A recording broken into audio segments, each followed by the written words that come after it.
February 1916, Verdun trenches. Explosions tear the earth apart behind them. Pierre Moreau, homeless soldier, forgotten by France, shields a woman in expensive clothes against muddy walls. In his coat pocket, a silver cigarette case she pressed into his hands 3 days ago. German shells scream overhead. Debris rains down. She clings to him, blood streaking her face, eyes locked on his through the smoke. "The case!" she gasps. "Open it when I'm gone." He doesn't know her name, doesn't know why a woman dressed like Paris elite is here in hell. The ground shudders, another explosion, closer now. She pulls away, vanishes into the chaos of retreating soldiers. Pierre searches his pocket frantically. The case is still there, scratched, dented, covered in mud. In 3 weeks, he'll see her photograph in a newspaper.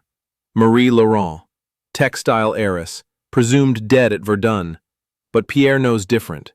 She chose this moment, chose him, and the secret in that case will destroy a fortune. January 1916, Verdun felt like a city holding its breath. Pierre Moreau knew the feeling. He'd been holding his for 3 years. Dishonorably discharged for insubordination in 1913, no family waiting, no home to return to. The cathedral steps became his bed. Scraps became meals. The silver case appeared one frozen morning, placed beside him while he slept. Engraved initials, M.L. He opened it. Empty. The scent of jasmine, expensive, deliberate, lingered inside. 3 days later he saw her, expensive coat, dark hair, watching him from across the square. She didn't approach, just observed. Pierre followed her through Verdun's narrow streets into the mansion district. Lost her in the crowd. The case stayed in his pocket, only valuable thing he owned. He didn't know Marie Laurent was already studying him, didn't know she'd been watching for 2 weeks, testing whether an invisible man could be trusted with everything. Marie Laurent, 28 years old, heir to the Laurent textile fortune from Lille. Public persona polished to perfection. Charity galas, war relief committees, nursing volunteer at military hospitals. The newspapers loved her. Angel of the North, they called her. What they didn't know, she was liquidating everything. By early 1916, Marie had converted paintings to cash, transferred assets to neutral accounts, prepared 3 separate escape routes. Verdun wasn't random. Chaos provides the best cover. A bombardment erases questions. She'd been watching Pierre for 14 days, counted his routines, observed how invisible he'd become. People looked through him. Perfect. She needed someone outside her world, someone desperate enough to follow instructions, but moral enough to resist corruption. Someone who wouldn't ask questions until it was too late. She visited the cathedral steps every night for a week, watched him sleep, studied how he moved. The story goes she tested 3 candidates. Pierre was the only one who kept the case without trying to sell it. That told her everything. February 21st, 1916. German artillery opened up at dawn. Marie found Pierre in the cathedral basement, hundreds of civilians packed into the stone shelter, children crying, candles flickering against ancient walls. She sat beside him, calm, deliberate, handed him the case. "Keep this safe. Open it when I'm gone." Pierre opened his mouth to respond. She was already moving through the crowd. 10 minutes later, the ceiling began to crack. Explosions above, beams falling. Marie was trapped under timber, reaching toward him through dust and screams. Pierre pulled her free as the world shuddered. The case slipped from his hands, clattered into pooling water. He grabbed it, scratched now, dented along one edge. Recovery crews flooded in. Marie vanished into the chaos. Pierre searched the rubble afterward, found nothing, just the damaged case and a memory of jasmine perfume cutting through sulfur and smoke. He didn't know she'd orchestrated every second. The basement, the timing, even the collapse was calculated risk. You think you know where this is going, you don't. March 1916, the refugee camp outside Paris. Pierre saw the headline on a discarded newspaper, "Verdun heiress presumed dead, Marie Laurent lost in bombardment. The photograph stopped him cold. Same face, same eyes. The woman from the cathedral. He sat on a crate staring at her picture. Textile fortune, charity work. Last seen at a relief gala before Verdun erupted. Everyone assumed she died in the shelling. Pierre finally opened the case. Really opened it. Ran his fingers along the interior. Found the tiny key taped beneath the velvet lining. No instructions, no address. Just a key that fit something important enough to die for, or fake dying for. He turned it over in his palm. Brass, small, precise. Safe deposit box, maybe, or a private lock somewhere only Marie knew. He made a decision that changed everything. 2-week walk to Paris. The case never left his pocket. By the time he reached the city, Marie's cousin Edouard was already tearing apart her estate, searching for something he'd never find. The Laurent mansion stood on Avenue Foch, 3 stories of old money and family legacy. Pierre watched from across the street as trucks pulled up. Furniture, paintings, crystal, everything loaded and catalogued. Edouard Laurent, Marie's cousin, stood on the front steps directing movers like a general. Lawyers in dark suits, accountants with ledgers, antique dealers appraising heirlooms. Pierre heard Edouard shouting through an open window. "She planned this. The will is fake. She moved everything before Verdun. I know it." The case felt heavier in Pierre's coat. Marie had orchestrated her own death. The bombardment was cover. The key unlocked whatever Edouard was desperately hunting. Pierre studied the cousin's face, red with fury, veins visible even from street level. This wasn't grief. This was financial panic. Whatever Marie hid, Edouard needed it badly. Needed it to maintain control of the Laurent empire. Pierre slipped away before anyone noticed him. A homeless veteran watching a mansion meant nothing in Paris. Invisible again. Perfect. He remembered Marie's words. "Open it when I'm gone." She was gone now. At least the world thought so. Pierre remembered something. Marie's last words before the ceiling collapsed, not the ones about the case. Earlier, when she first sat beside him, "Banque de Lyon," she'd whispered. "When you're ready." He'd thought it was delirium. Now it made perfect sense. The bank stood on Rue de Rivoli, marble columns and brass fixtures. Pierre walked in looking exactly like what he was, homeless, unshaven, wearing a coat held together by determination. The manager approached immediately. "Monsieur, I'm afraid." Pierre placed the case on the counter. Silver, scratched, engraved ML visible under the lights. The manager's expression transformed, recognition, almost relief. "Box 447. We've been waiting for someone." His voice dropped to a whisper. "Since before Verdun." The key fit perfectly. Inside the deposit box, a single letter addressed to Pierre in elegant handwriting. He read it standing there, hands shaking. Marie's instructions covered 3 pages. Her entire fortune, converted, hidden, distributed across 3 locations. Not inherited by Edouard, not claimed by the state. Hidden. The first location, a warehouse in Lyon. The letter included an address, a code phrase, and one sentence that made Pierre's chest tighten. "Trust no one who knew my name." He folded the letter, turned to leave. Through the bank's front window, he saw a man in a gray coat watching the entrance. Edouard's private investigator, Gaston Mercier. People close to the family said he could find anyone, crack any secret. He'd followed Pierre to the bank. The hunt was no longer private. The warehouse squatted in Lyon's industrial district, March rain turning the streets to mud. Pierre found the address from Marie's letter, fabric storage, textile inventory, seemingly worthless. He picked the lock with a bent nail. Inside, rows of military blankets stacked to the ceiling, dust, the smell of wool and time. Marie's clue echoed in his head, what soldiers need most.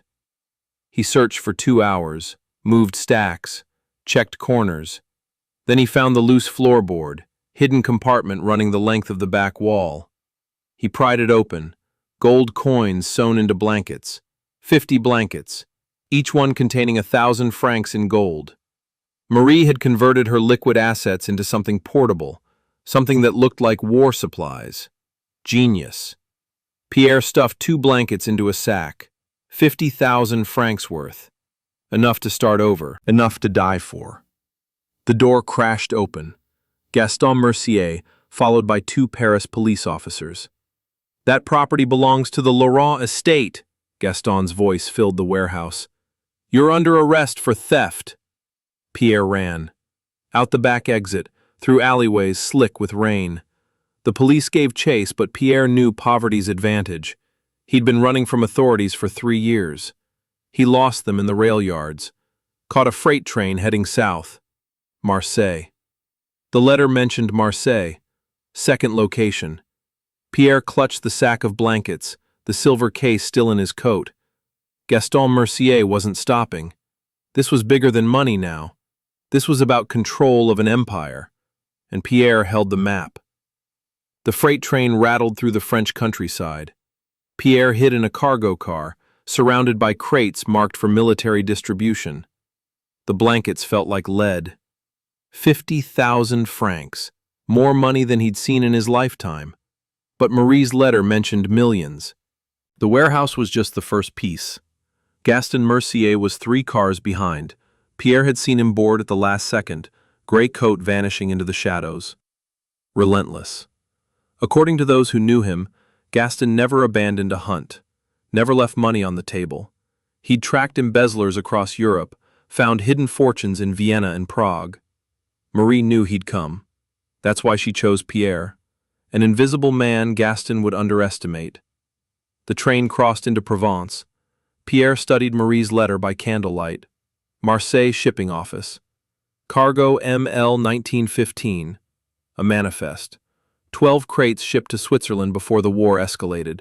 Contents listed as textile samples. Pierre smiled despite himself. Everything was textiles. Everything looked legitimate. But those crates held Marie's art collection, jewelry, bearer bonds. The letter estimated 2 million francs worth, sitting in a Swiss vault, waiting. The train slowed approaching Marseille. Pierre jumped off before the station, old habit. Gaston would watch the platforms. Pierre moved through the port district at dawn, salt air and fishing boats, gulls crying overhead. The shipping office sat between 2 warehouses. He walked in like he belonged. Confidence, Marie had written, matters more than credentials. He was about to test that theory. The clerk looked up from his desk, young, bored, probably dreaming of anywhere else. Pierre placed a folded note on the counter. Cargo ML 1915. I need the manifest. The clerk blinked. That's 5 years. Check the ledger. Something in Pierre's voice made the clerk move. He pulled a leather-bound book from the shelf, flipped through pages, stopped. Here, 12 crates, shipped to Zurich, November 1915. Contents, textile samples. He looked up. Why would someone want? Copy the manifest, include the account number. The clerk wrote it out by hand. Pierre photographed the document with a borrowed camera. New technology, but Marie's instructions were specific. Evidence. Proof of ownership. The manifest showed a Swiss bank account number, Marie's safety net, 2 million francs in art, bonds, jewelry, all documented, all legal, all untouchable by French authorities or greedy cousins. Pierre heard footsteps outside, expensive shoes on cobblestone. He grabbed the manifest, shoved it in his coat beside the silver case, ran for the back exit. Gaston Mercier burst through the front door just as Pierre vanished into the warehouse district. The chase tightened like a noose. But Pierre had something Gaston didn't. The third location. Marie's final instruction. The one place no one would think to search. Verdun Cathedral. The basement where they'd met. Where the ceiling had collapsed. Where she'd staged her death. Marie had hidden her confession there. Evidence against Edouard. Documentation of embezzlement, the real will, everything needed to destroy him legally. Pierre had to go back into the siege zone, back to hell. June 1916. Verdun still burned. 4 months of continuous bombardment. The cathedral was a skeleton, walls pocked with shell holes, roof gone, altar destroyed. Pierre moved through French lines disguised as a supply carrier, soldiers too exhausted to question. He reached the cathedral ruins at dusk. The basement entrance was half buried. He dug through rubble with his hands, stones cutting his palms. The smell hit him first. Dust, cordite, death. The same basement where Marie had given him the case, where the ceiling had collapsed. Pierre descended into darkness, matchlight flickering against shattered stone. Marie's letter said, "Behind the altar stone, third from the left." Pierre counted, found the loose stone, pulled it free. Inside, a leather envelope, sealed with wax. He opened it carefully. Marie's confession. 5 pages documenting Edouard's embezzlement. Bank transfers, forged signatures. Money stolen from the Laurent Textile company over 3 years. 700,000 francs. Marie had gathered evidence for months, staged her death to protect it, planned to resurface in Switzerland after the war, destroy Edouard legally, reclaim the company. Pierre heard movement behind him, spun around. A figure stood in the basement entrance, silhouetted against twilight. Not Gaston, not military. The figure stepped forward into the matchlight. Marie Laurent, alive, watching him with the same calm expression she'd worn when handing him the case. "You kept it safe," she said. Her eyes moved to the silver case in his coat pocket. Marie looked different. Shorter hair, simple clothes, no jewelry. She could pass for a refugee, a nurse, anyone. The disguise was perfect. Pierre understood immediately. She'd been watching the whole time, following his progress, making sure he could be trusted before revealing herself. "You needed someone outside your world," Pierre said, not a question. Someone who wouldn't be corrupted by wealth. Marie took the confession letter from his hands. Edouard would have killed for this. His investigators would have sold it. Even my friends couldn't be trusted. Money changes everyone. She looked at Pierre directly. Everyone except someone with nothing to lose. She offered him an envelope. 100,000 francs, enough to restart your life. Buy a business. Disappear if you want. You earned it. Pierre stared at the money. Life-changing. Security. Everything he'd needed for 3 years. He thought about the journey, the warehouse, the chase, returning to Verdun's hell. He thought about Marie trusting an invisible man with her entire fortune. Trust was the real payment. "I'll take 5,000, he said quietly. "For train fare and food. The rest belongs to your plan." Marie smiled. First real smile he'd seen. "You're the only one who passed the test." She took back the envelope, counted out 5,000 francs, handed it to him. Pierre returned the silver case to her, scratched, dented, transformed from elegant accessory to symbol of survival. She closed her fingers around it. In 4 years, that case would sit on a cafe shelf. But right now, in the Verdun ruins, it meant something else. Trust between strangers. July 1916. Swiss authorities arrested Edouard Laurent in Geneva. Marie's evidence, delivered anonymously, proved embezzlement, fraud, theft of company assets. 700,000 francs stolen. Laurent Textile Company assets frozen, then recovered. Paris newspapers covered the scandal for weeks. Laurent heir arrested, fortune stolen. Marie's name never appeared. She remained officially dead. The perfect ghost. Pierre returned to Paris with his 5,000 francs, opened a small cafe on Rue Mouffetard, working-class neighborhood, good coffee, better prices.